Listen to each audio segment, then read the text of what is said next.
Hi, everybody. I hope you're feeling excited about the beginning of the session. I know I am. And I know that at the beginning of the session, we always want to learn about our students' levels, but we also want to get to know about them and their lives. And luckily, these goals align. You may not know this, but you already do a lot of formative assessment. And formative assessment is anything we do that tells us where students are at and what they might need to move forward.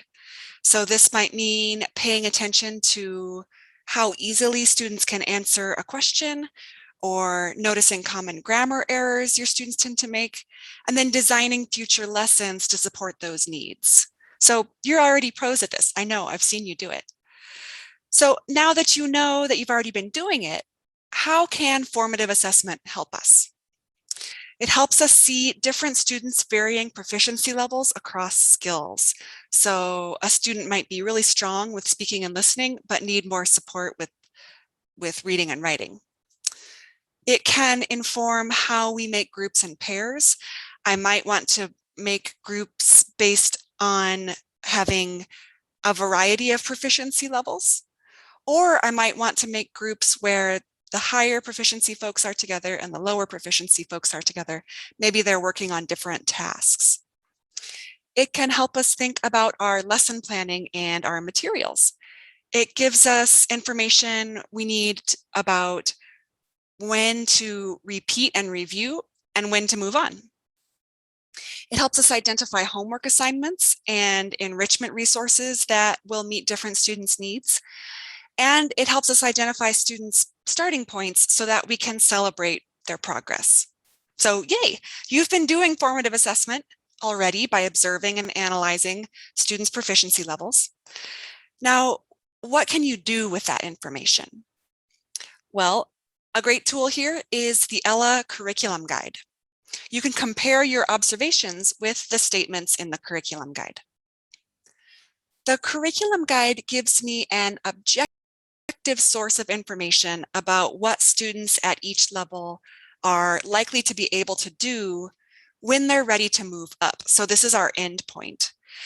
Comparing your observations with the statements in the curriculum guide can help you find more clarity about what to do with your observations. So for example, let's say that I give my beginning class a get to know you activity in the first week of class. I take note of what I hear them being able to do, because I'm strengths-based, and I compare it to the curriculum guide statements on page 3 here.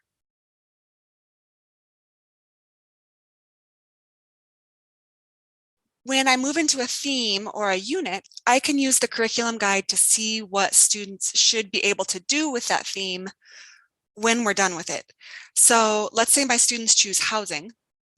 I can look at the curriculum guide, and then I can design activities that can show me what my students already know, what they can already do, and then use the curriculum guide to lesson plan and identify what activities will help me get to this end point. And then I can check again throughout the unit and see how my students are doing, how are they progressing, what do they need to get to this end point. I can also use learner self-assessments. And learner self-assessments give us insight into how each student feels about their English skills. This not only gives us information about what skills they would like to practice, but also about their confidence levels, which is vital information in a student-centered program like ours. It helps us learn about the different strategies and support that might work for individual students. And I can also observe how easy or difficult it is for students to complete the self-assessment. Again, anytime I observe students speaking, listening, reading, or writing, I'm doing formative assessment. I'm gathering information about their proficiency levels and what supports will best serve them. And you can find examples of self-assessments here in the newsletter. So what does this mean for your first week of class? The Literacy Connect's first week lesson plans include many activities that can help you do get to know you speaking and listening activities, which will help you build classroom community, but also learn about students' levels. The lesson plans have information about how you can integrate reading and writing into those same activities.